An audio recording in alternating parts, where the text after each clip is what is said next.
So we talked about all the differentiation rules. And we can do any problem because from last time we did a big nasty problem.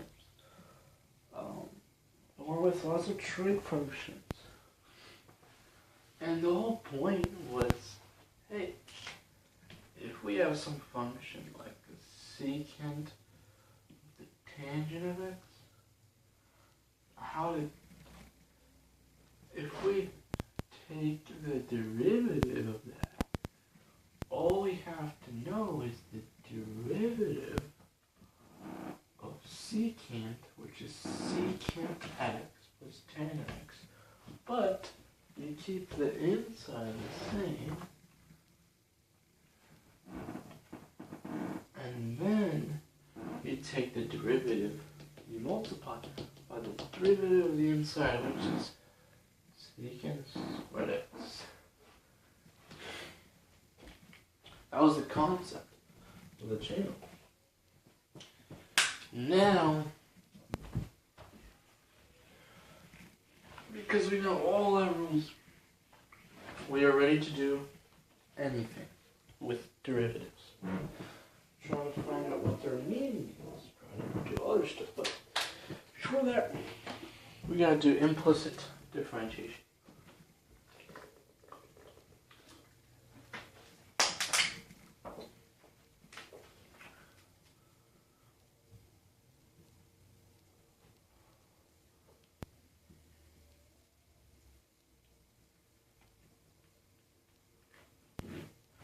Implicit differentiation. Okay.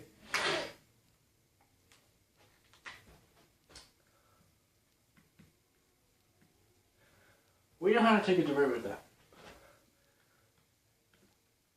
dy dx equals 2x. Okay. But what if we had that? See, this function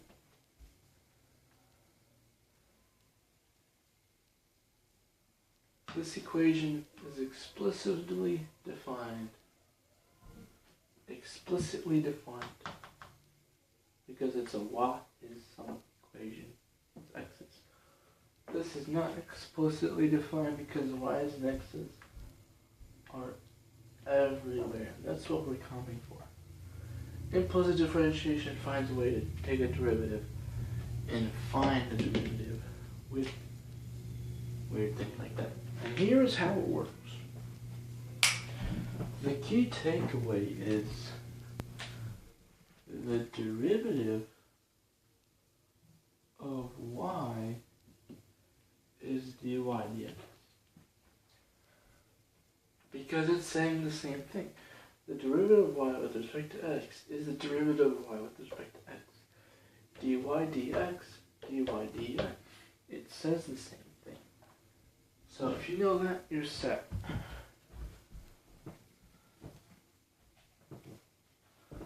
Okay. Let's do some implicit differentiation. Here's how it works. You take a derivative on both sides. Because doing the same thing on each side will keep the equation equal. Both sides will still be equal to each other. So if we take a derivative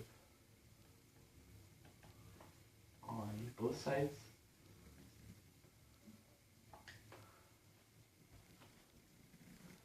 this is a product rule. That's 0. So the first times the derivative of the second plus the first times the derivative of the second. dy dx, the derivative of y is dy dx. So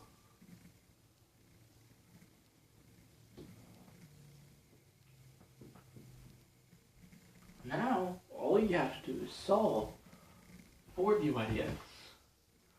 So we subtract 2yx from both sides. we get this.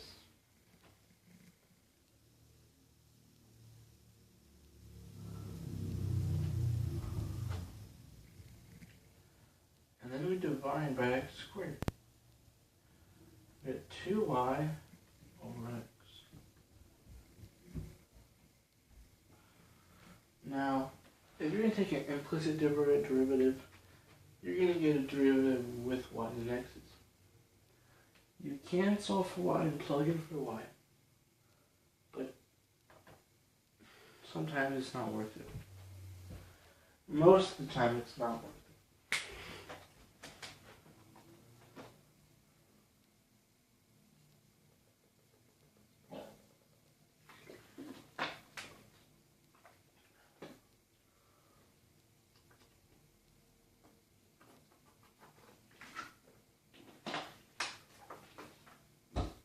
Okay.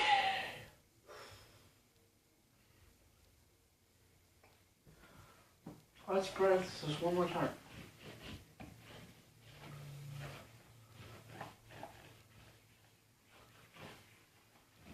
Okay. What if we had 2y squared minus 2yx plus 4xy equals 7x to the fourth with the y. So we can't solve for y, or it will be very, very difficult to. If I graph that equation, it's a graph, we need to find the tangent. So some of these look like this. They're not functions, but we have to find a tangent line to that point. Some of them look like that. And I would not put trig, I would put conic. And you don't have to know conic sections, but I want to be familiar with them. Because some questions kind of want you to do that. Anyways, so let's do that. Let's take a derivative on both sides.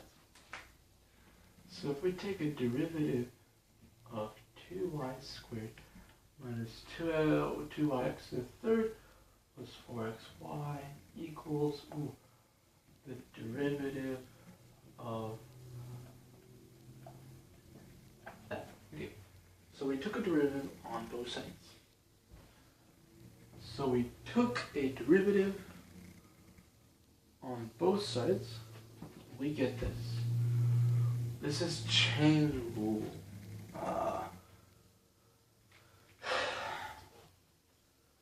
It's the derivative of that by keeping inside the same times the derivative of the inside, which is y, dy dx. So 4y times dy dx. It's the derivative of this function keeping the y times the derivative of the inside, which is y, which is dy dx. Minus, this is a product rule. So it's the first times the derivative of the second plus the first times the derivative of the second. And then we got another product rule. The first times the derivative of the second plus the second times the derivative of the first. And then we got another product rule.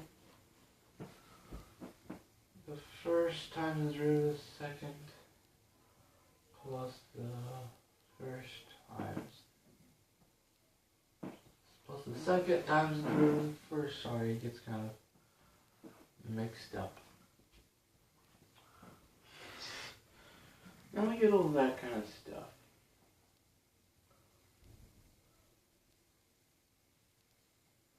Okay, we'll put your dy dx's on one side and put your other terms on the other. So all my dy dx terms go here. So minus 2x to the third dy dx plus 4x dy dx minus 7x dy dx. I think that's all of them. Equals, let's move some of these terms and simplify them. So 6yx squared minus 2 or plus 2x to the third minus 4y plus 28yx to the third. Now you can factor all the dy dx's. So factor all of them. Get 4y minus 2x to the third plus 4x minus 7x equals the other side.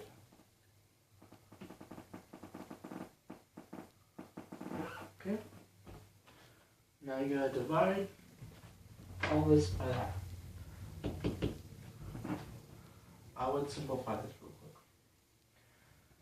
dy dx equals 6y squared plus 2x to the third minus 4y plus 28yx to the third all over 4y minus 2x to the third minus 3x simplified. And that is your derivative.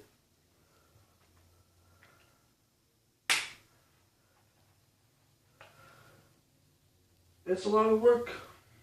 It's a lot of work. But it's not too difficult.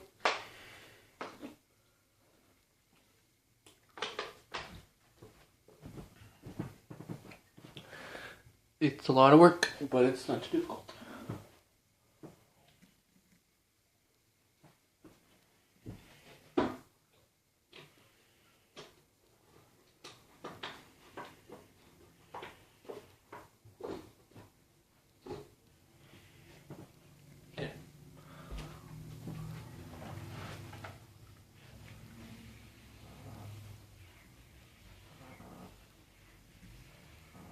If I make a mistake, of course, tell me, because I just make mistakes.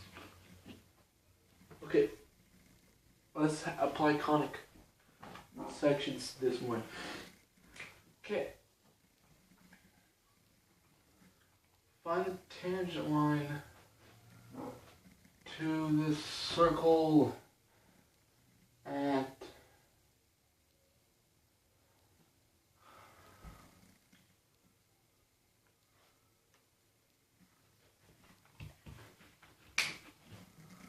so let's find the derivative of the circle with a radius of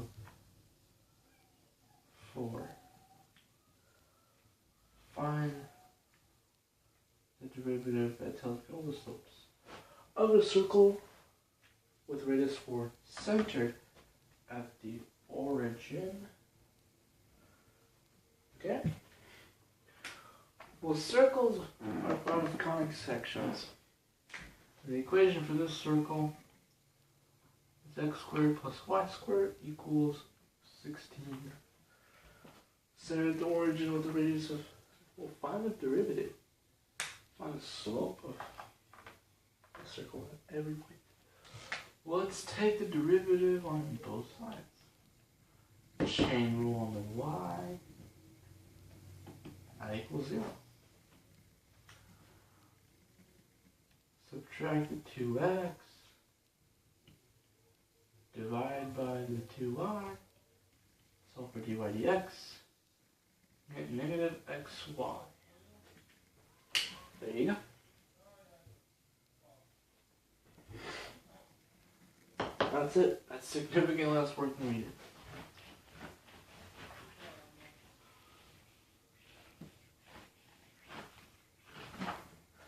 And if you want to find ellipse, it's a different story.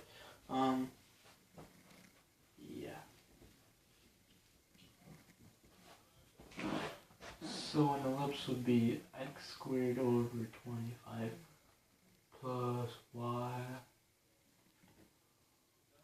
over 16 equals 1. That would be an ellipse. You would differentiate that implicitly. Before I move on,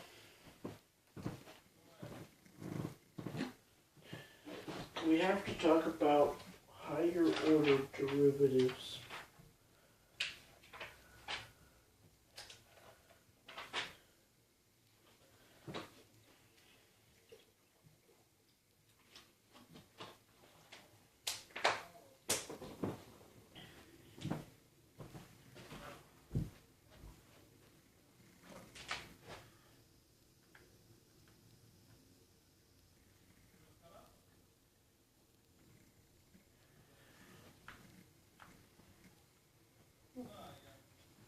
Higher order derivatives. I kind of forgot to tell you this in the last section and the one before that. Well, you know how you have a function and it's like x to the 7th power, and you find f prime of x and it's 7x to the 6th, right?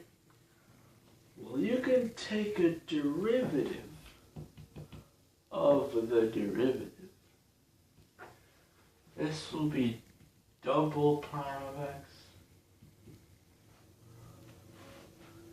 and the derivative of the derivative is, why did it make it so difficult? 7 times 6 is 42. 42x to the 5th. In fact, we can go a triple prime of x. What would that be?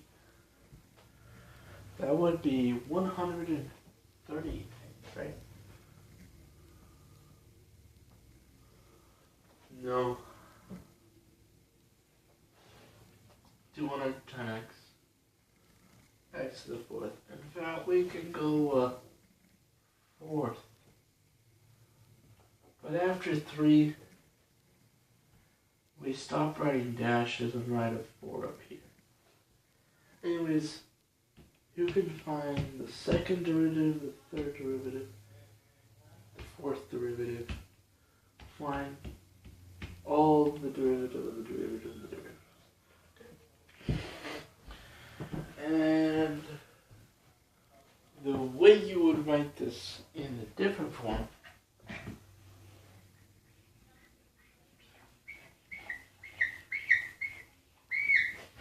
so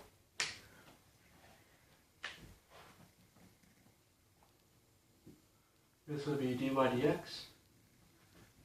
This would be d2y dx2. That's how you write it. And then so on. So forth. There you go. That's how you would write the higher order derivatives.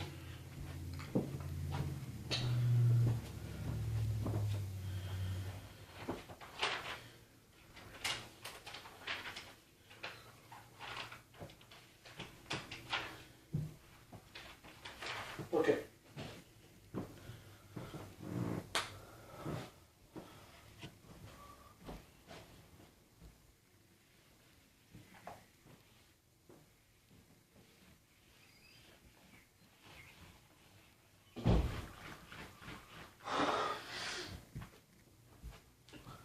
So let's do some normal differentiation. We have time. We have 10 minutes to do some differentiation practice, but let's look at something interesting.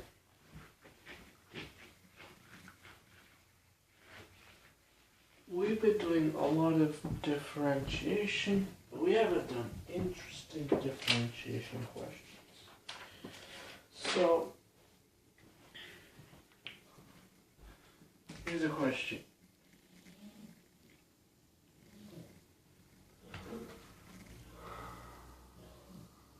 Let this be A. Let this be B. Let this be C.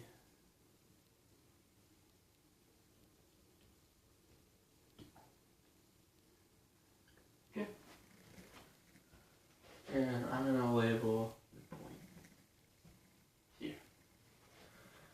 Now, this is F. And these are my X values. A, B, and C. Okay. Here's my question.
So, okay.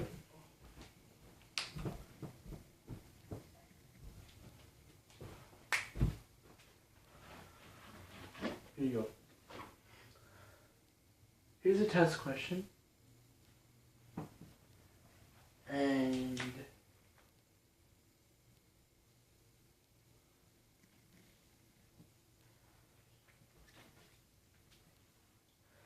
is f prime of A less than f prime of B, which is less than f prime of C?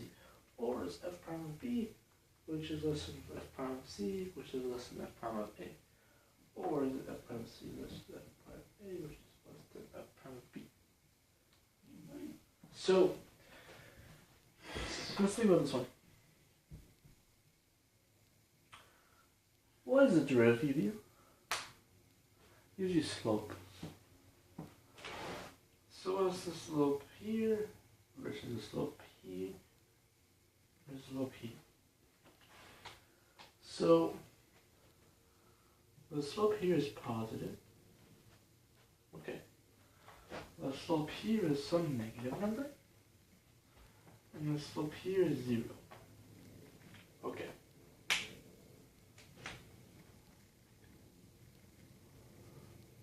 Well, B is definitely less than C, and C is definitely less than A, because B is negative, which is less than 0, and C is less than A, because it's 0, and A is positive. So your answer is B. And that's like a multiple choice question that you would get.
Next section, interesting.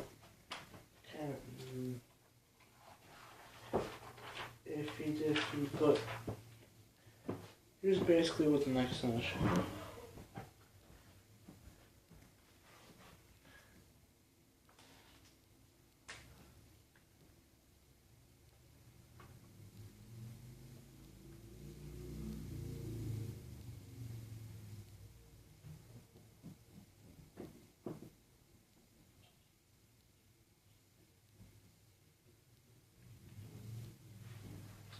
You have a cone, and it had a fixed volume of water inside of the cone. And then I just cut open the very end, and then the water just started pouring out. And then I want to know the rate at which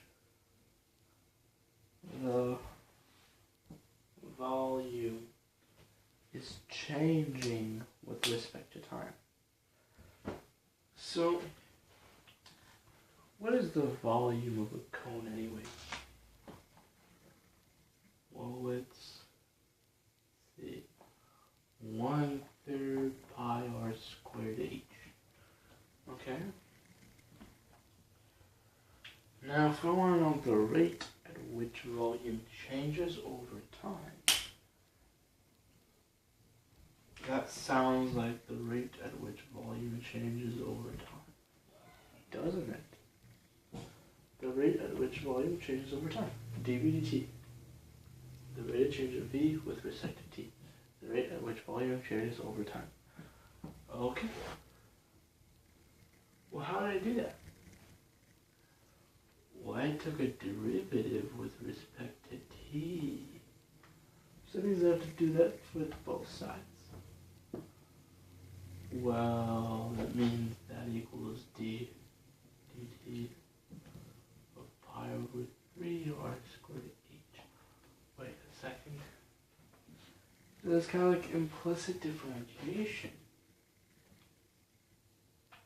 Right? We'll leave the constant out. That's the product rule. So this is the derivative of the first. 2r times dr dt, dy dx. Kind of like that. It's kind of like the derivative, like dy dx. 2r dr dt. The derivative times the derivative of the inside, which is r, which is dr dt. Plus the first times the derivative of the second. Ooh. There you go. That is dv dt. So, what time are we? What, 28? Okay. So, what kind of information would you need to know to find the rate of change of volume with respect to time? You would need to know the rate at which the radius is changing. You would need to know the radius at that time. You would need to know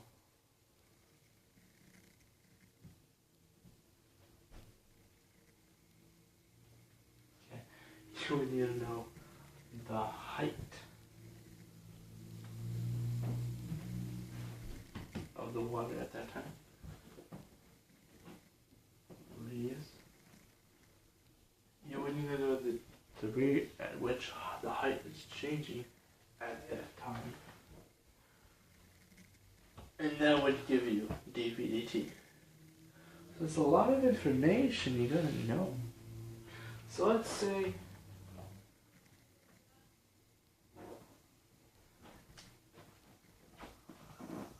my radius was increasing at 2 centimeters per second. And my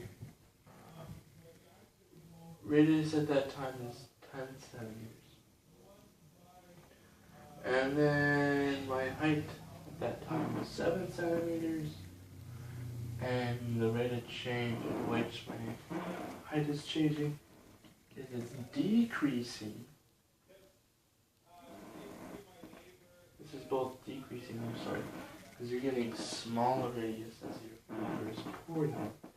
And this will be decreasing at 2 centimeters per second also. Then you would plug in all of that in and then find dVt.